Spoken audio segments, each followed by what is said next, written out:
Okay, so today I'm on a Zoom call to Jon Franklin in Sweden, no less. John has just had his debut novel, Shouting the Odds, published, based in the good old days, some would say, of betting shops. We'll talk a little bit more about that later. But John, it's a work based on experience, your experience in the retail side of betting. Yes, that's correct, Simon. Nice to be here with you. You too. Yeah, I started at William Hill in 1987. I worked 7 years full-time in the Northwest London area. Then I went up to Nottingham to study for 3 years, so I worked there part-time. Then when my photography career didn't kick off quite exactly as I'd hoped it for, as fast as I'd hoped it for, I returned to London, did my grade 3 management course, and then I ended up a little shop on the Hanger Lane on the London gyratory system. And in a very quiet shop, I arrived there on a Monday morning and soon discovered that this place was taking maybe 70, 100 slips a day. Same thing Tuesday, Wednesday, Thursday, and then Friday evening, the rolls pulled up outside the shop. The two fellas got out and they were betting in hundreds on the evening racing, both meetings. So it was races every quarter of an hour for about 3 hours, and that was really good training for me, having to settle and sort stuff quickly for them. And it carried on like that for about a year. So this shop had a very high take per slip, so to speak, and that was the reason why. It sounds like in those days you didn't have to ring up every time somebody wanted 100 quid on then. I could sometimes, with those fellas, because I felt I could trust them, I could take bets against their returns. But you had to have a sharp mind and keep on the ball, But yeah, they were fun times. I mean, what sort of, when are we talking, 80s? 90s? Yeah, that would, started 87. That wasn't long before I actually moved to Sweden when I was managing. But on and off, I worked for Hills for 13 years. Okay, shops, yeah. Those days, anyone that remembers them, people remember it fondly, looking at a speaker rather than a TV. And I mean, betting shops were a bit of a paradox, weren't they? Because they were popular enough to be numerous, even in the smallest town, but also sort of quite stigmatized at the time. I mean, I think that's what attracted me, the fact people didn't go in there, only ne'er-do-wells. Exactly.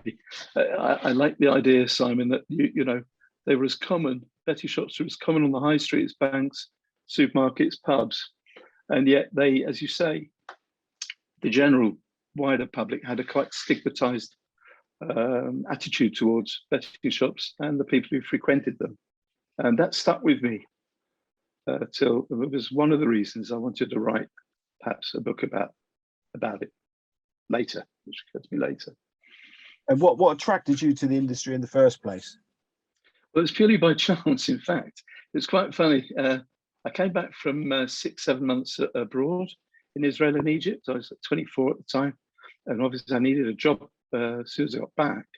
So I was walking around suburban North Harrow, which is where I grew up, and I saw a job going in Safeways, the supermarket, maybe if you work in the fruit and veg or something like that, and then one in the front of the William Hill shop. So I applied for both, but fortunately it was Hills who got back to me first. I had an interview with them. Otherwise things could have worked out a lot differently. I might have been stuck at Safeways for the rest of my life. Luckily I got the job at Hills and I loved it from day one. I really did. And we said it was the golden age of betting shops. I mean, remember the program Big Deal? Do you know what? I didn't see that, Simon. My excuse is, I believe I looked it up because I mentioned that to my wife. I thought, bloody hell, I don't remember that at all. It was before I started at Hills, so I never got to see it. But it was the golden day. It was. I imagine with the William Hill was a little bit more salubrious.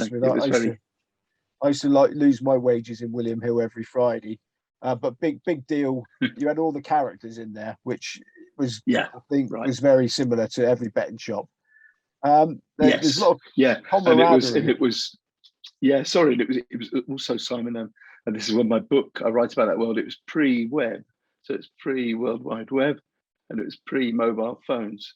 The betting shops that I write about, so they were packed, and it was that time in Britain, as you know yourself. Unless you could get to the races, you wanted to bet on the horses or the dogs, then it was a betting shop would have to do. So you're right, they were vibrant, they were busy, they were noisy, and they're very exciting to work in. Now, the managers back in those days, at least the William Hill I used to go, he was always very friendly, even before the days of cups of coffee and stuff like that. He would sort of make you one if you got in there early and you felt a bit special before you lost your wages to him. But I mean, back in those days, in hindsight, the betting tax was 10%. You knew That's right. that nobody that came in there really had a snowball in hell's chance of winning. So was some of the camaraderie between the manager and the punter a bit of a strategy to keep them? It might have been. In those days, I wasn't actually managing. I was like maybe just doing the payout and the till, looking after the payout, and that suited me because I wanted to be able to keep an eye on the racing. I was keen on the racing by then.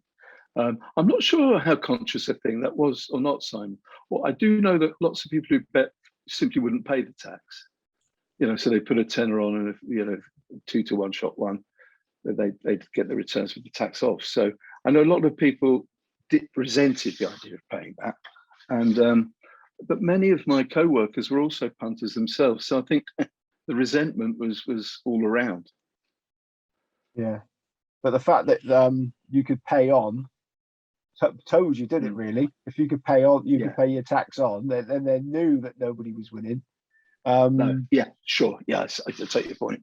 Yeah, but I mean, there were a lot of characters in the betting shop. Some of like me, absolute mugs, just used to look at man on the spot 2 minutes before the off and write the betting slip. But there were also a lot of very clever people in there. There was one shop I remember particularly in Wembley. It was full of a lot of guys working the building trade, skilled factory workers, cab drivers. But it's like they knew the form book inside out. And always had a big, it always impressed me. They're certainly more knowledgeable than I was. And but yeah, it always impressed me somehow. These guys really knew what they were. A lot of them knew what they were. So they're probably the fellas who've gone off to Betfair since. Yeah. No, there were. I've said that nobody could win, but were there any people that any regulars that did used to take your pants down a bit? No, only that story we may come to later about a fella in my book. There were some guys who had their moments, but and there was one fella. Now you mentioned it, Simon. Yes, we did. We tracked his bets. He was connected to the Martin Pipe Yard. Yeah, and yeah, that's right. It wasn't a shop I worked in, but it was on our district. And eventually, yeah, he was told to take his business elsewhere. Yeah, that would do it if you're inside there. Yeah, as you know yourself, those managers would have to track if maybe someone like that came in, even though they're £200 bets or £300 bets, for 3-4 bets, if they were up, then the idea, well, you had to log those guys. And if after 6 months or so, you'd have reviews with the people above you, they, talked about what was going on in the shop, and then this person would come up. They were told to go elsewhere. No mistake. You weren't tempted to keep them on board and follow them in then? Sometimes I used to, sometimes we used to get these messages come up. I remember one in particular, and it was a permission to lay bet. Any of these were 3 horses running in the colours of, it was one of those Highclere, I think it was. Do not take bets of more than such and such and such on these 3 horses. And Pat Edery rode 2 of them, and then I can't recall the jockey on the 3rd. That was at an evening meeting in Windsor. Of course, they all won. And I got down to Ladbrokes at lunchtime, and I backed them just instinctively, because you could get information that way. But you've got also a lot of stuff that didn't come to anything. You got any stories, any sort of funny anecdotes from those betting shop? Yeah, one stands out. There's a fella called Dennis who's a manager in our district, and the year that Minnie Homer won the Grand National, he had, I think, quite a lot of money on Garrison Savannah, who had done so well 3 years earlier, second to Seagram. So this guy, Dennis, I wasn't working with him that day, but I think he'd had more money on than he let people know.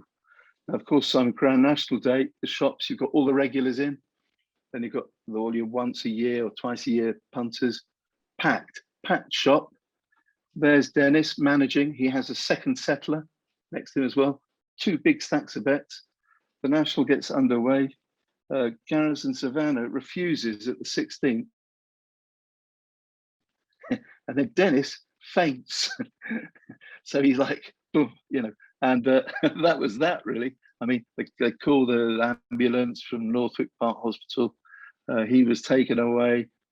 This poor assistant was left with all the bets. So there was a lot of complaining punters not getting their Freddie Starr money in time because of his escapades. But Dennis survived, so he was back at work on Monday.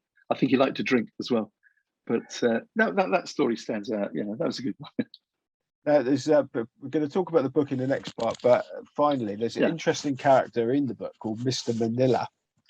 Without giving too much away, was he based on real events? He was. He walked into a shop one just before closing, and in a wax jacket, and Asian gentleman walked up to the counter, and no one else in the shop. And I thought he was going to put on a football acca or something. So he says, have you got odds for a horse called Phone Chatter? And there was some Breeders' Cup. I think it's a Breeders' Cup race. And I got the odds up for him. He said, yeah, she's a 5-2 favourite. He said 5-2. Because then I'll have £4,000 to win. So, which I know you'll have seen a lot bigger bets, Simon, on the race courses and so on. But for us at that time, I think this was early 90s, that was quite a big bet. So we went through the whole rigmarole of getting permission to lay, so on. His horse won easily. So later that week, what was that, £14,000? He made £4,000 at 5-2, that's right. So what I don't go on to say in the book, he actually came back 6 months later and hadn't seen him since. So I always had a huge kind of respect for him. I thought, God, he's a big professional. You know, this guy knows what he's doing. Not many of them around in that day or at our shop. Came back 6 months later, and it was a little race, 6-runner race at Warwick in the mud. And he'd come in to back a Gosden horse, and there was 2 in the field. And this thing was 6-4 on, so we had £6,000 to £10,000, you know. And the second string one at 15-2. And then he walked off. I had never seen him since. I never saw him since. But he was still up over those 2 bets. But yeah, they occasionally you have people like that in. Not quite the shrewder you thought he was. No. So I kind of left that out of the book, actually. Though for different reasons, it doesn't fit into the stories, you know, yourself. Yeah. So we'll talk about the book in a minute. Next, sure. Next, and we'll talk about the book in part 2.